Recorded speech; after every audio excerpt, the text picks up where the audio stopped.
Alrighty guys, so I had a couple questions regarding the heater setup on my 585. I got all my parts offline, from everything from this connector here, this fitting, the plastic washer, this adapter here. Obviously the temp sensor is already in there, you just got to unbolt it and replace it. And then the T here, the 1 1/4 to 5/8 T I got online. You might be able to find it in an auto part store or somewhere online, you know, in a Google search or something like that, because that should be, you know, I wouldn't say standard, but that should be something you could find pretty readily available. I want to say that between the fitting here, this, the little washer, and this, I want to say I had over $100 into parts online. It was kind of ridiculous, and thinking about it now again, you know, I should have did more research online to find this hose size, you know, the inside diameter, so I could find a T online. Now this, I don't know the thread size, if it's metric or standard. I'd rather just get it from Deere, you know, unless you know what size it is, and maybe you could get a T made or something like that.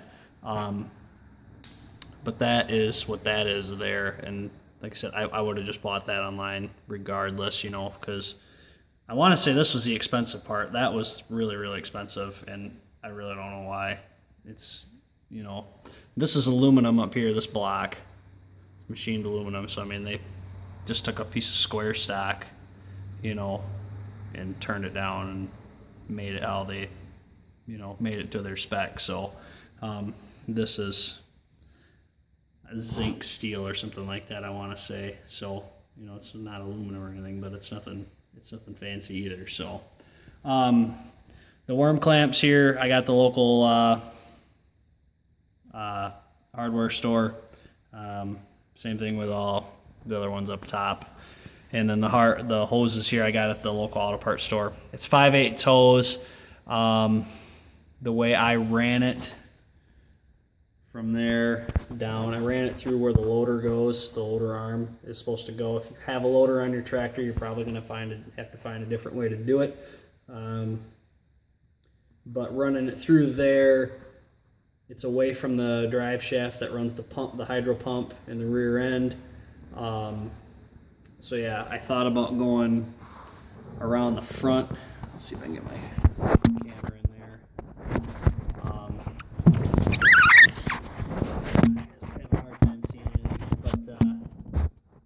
You got that shaft up there on the front of the motor, and then you got your oil drain there. You could probably make it work. My tractor's 4-wheel drive, so I got a bunch of, you know, I have a drive shaft that runs through there for the front pumpkin, and the PTO shaft to run up through there. So I think the way I ran it for my setup, it works perfect. I've never had an issue, knock on wood. Now, again, that being said, if you have a loader, you're gonna have to find a different way to route your hoses. So, and just make sure they're away from the drive shaft up there.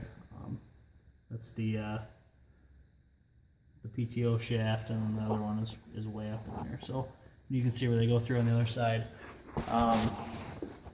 Take you around here, kind of closed in. I got everything tucked away for the winter. And then they route up out there through the cab and then into the heater.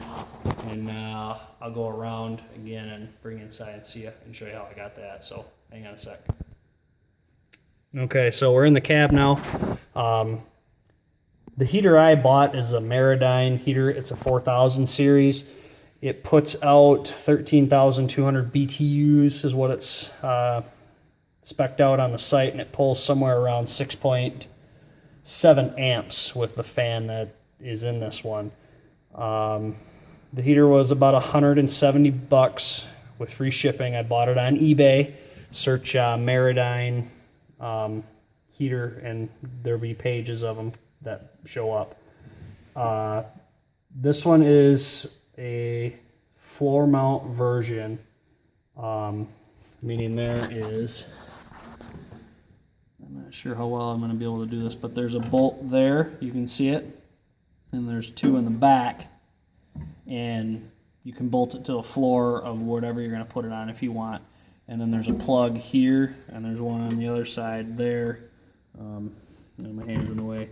But anyway, there's two plugs underneath there, and those are for the defroster kit that you could add to this heater. To be honest with you, in these tractors and these small cabs, you don't need a defroster kit. These things put out enough heat and move enough air that you don't need that. You shouldn't need that.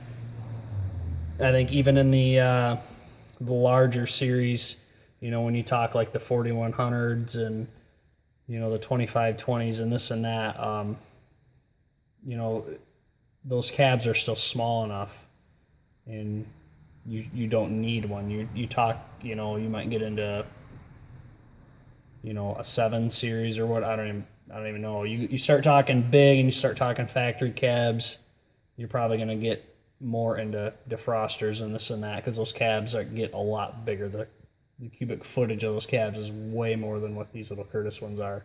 But anyway, it has a high and low setting, high, and then all the way back is low, and then in the middle of that switch is off.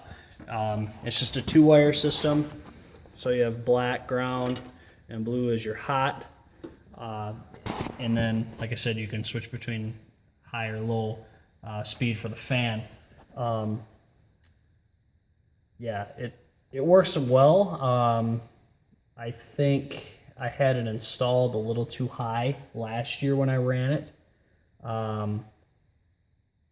When I say being a little high, I had the heater mounted up higher, so I think it was actually above the tractor's radiator, and I think that was causing me some issues. Now, I don't know for sure.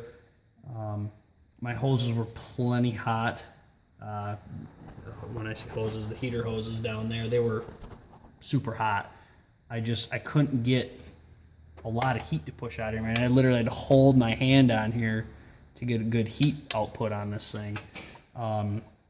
So the way I mounted it, being this is a floor mount model, I bought a large L bracket from the local hardware store. You can see it here, and I mounted it. I took I don't know how well I'll be able to see it. There's a piece of steel in the middle, and I just used the middle mounting hole on this L bracket, and I cut a small piece of steel to go on the center mounting bolt there, and that holds it. I mean, it vibrates a little bit, but it's not going anywhere. I didn't have a way to mount this thing to the floor of this tractor, so there's not a lot of leg room once you get these cabs in here and everything. So that's how I mounted it, and then I had it mounted so that I was utilizing the top hole of the L bracket and the bottom hole, and they just fit the Curtis brackets here that they give you for the Curtis tuckaway heater that Curtis sells. And I think it was pushing it up just too high, and I think I was airlocking this, so I couldn't get the coolant to flow through it really well. So I don't think that's why I was getting good heat output of it. So I lowered it this year. I'm just utilizing the middle hole here on the bottom section. It brought it down, if I had to guess, just by looking at eye level, just below the actual radiator of the tractor. So I don't know a lot about cooling systems and this and that, so I'm hoping that changes things and that makes things a lot better. But as most guys know, I mean, if you're in the Midwest and the East Coast, I mean, you're talking 40-degree temperatures. You know, some guys are hitting 60 yet. It's not anywhere near ready to snow. Some guys in the Plain States areas, this and that. I mean, you know, I think Nebraska and like North Dakota, Minnesota, Montana, those guys are getting snow, but not very much. I mean, it's cold, but it's not really getting that you're not getting a lot of snow. So yeah, like I said, it's a good heater. I think I read the reviews on it. People are, works great, this and that, great replacement, blah blah blah blah. I don't know if if it's the amperage draw on this thing or what. The amperage draw is too much for the charging system of the tractor, or if I just had a bad battery last year. I don't know what it was, but it just seemed like I was pulling a little too many amps. If I shut the heater off, the headlights on the tractor would get brighter. I don't know. I have a strobe light on the top of the cab and LED lights. I have 3 LED lights, up top. So I think the amperage draw is a little too much. They do make another heater that only pull like 2 amps or something like that. So yeah. But anyway, this was an affordable option for me. I couldn't see paying $500 for the tuck-away heater. I think it's a complete ripoff. I missed out on one on eBay not too long ago that went for $200. It was like brand new, so that would have been a good deal online. But yeah, do a little research online, see what guys are doing, see what guys are running, and see what you like, and go from there. Like I said, this is a good heater. This was a good affordable option for me.